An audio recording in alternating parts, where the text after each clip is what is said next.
Hello everyone and welcome to the Gaming Ocean's first video in the Redstone tutorial series. This episode I'm just going to show you some basic physics of Redstone.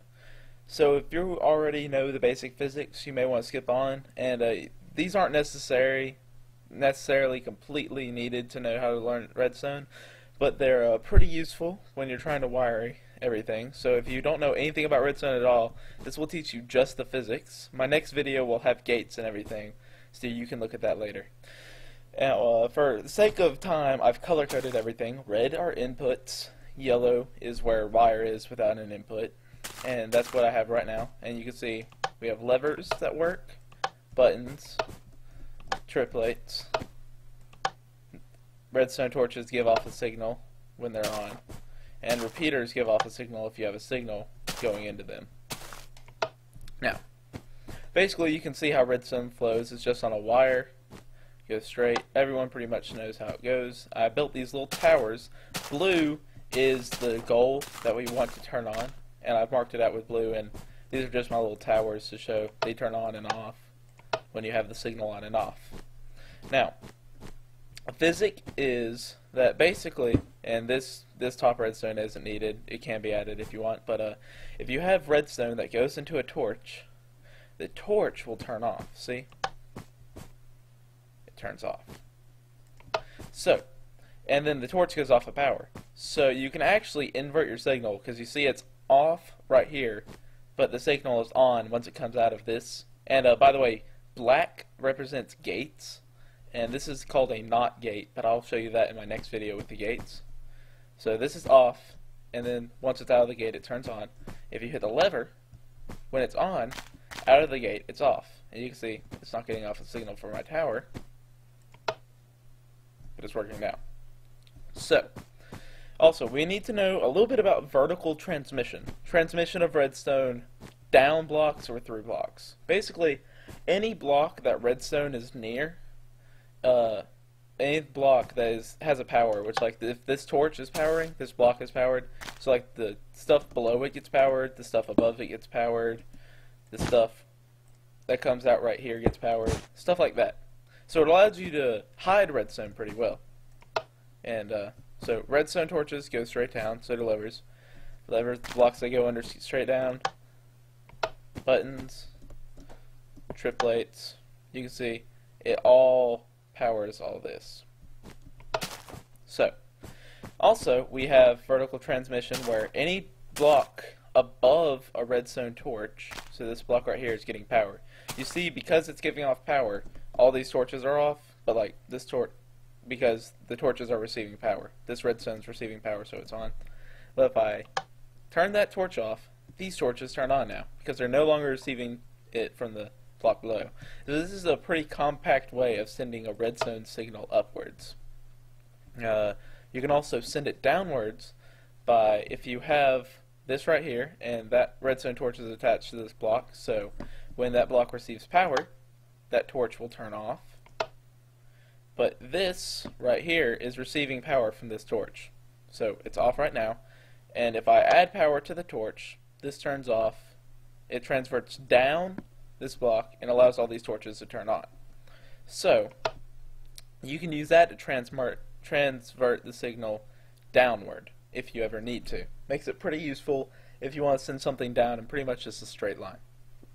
Now we're going to get into the physics of things called repeaters. Now basically a repeater is a block that adds delay, and you can see here if I let's say I can right click this and I can make the signal take longer to get to.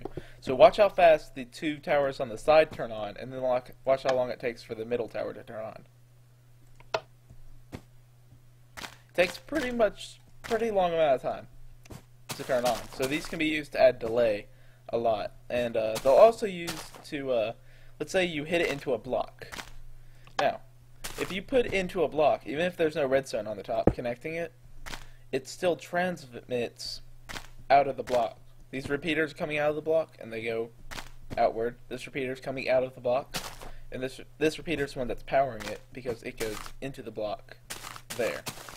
So you can see that pretty much if a repeater goes into a block, it's pretty easy to transmit the single signal through the block, and it will come out the other side.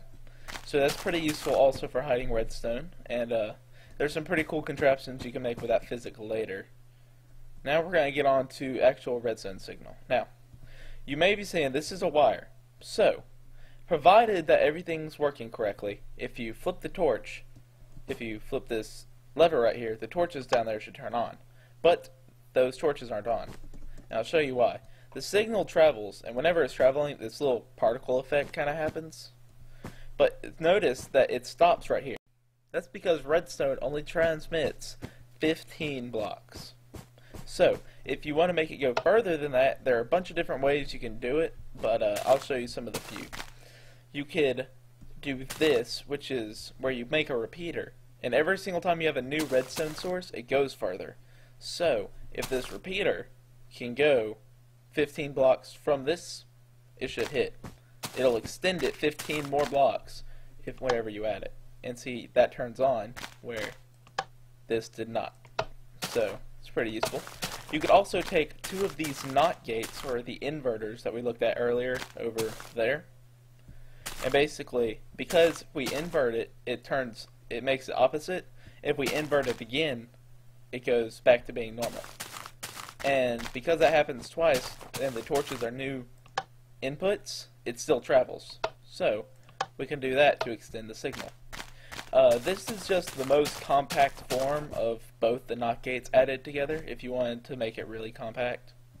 But I mean, I actually kind of prefer this. So, it's really a matter of preference, but you can see it works.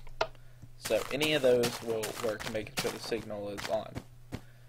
And I'll also build something in the middle of this because I think I forgot to add it. But also, here's one of our last things that I have pre-built. Now you see, this wire goes straight, and we have wire up here. If I broke it, those wires would connect. So if you have redstone like this that you don't want to connect, see, originally it will turn that power on, but it's off. If I break the stream, whoops, it'll go through here, but it won't transmit back up the block because you broke the stream with that. So it's pretty easy to use corners to make it where redstone isn't touching.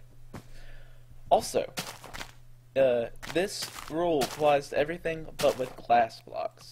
Even though the redstone stream's broken, it still goes up as if it's not broken and goes into the tower. So that's pretty cool.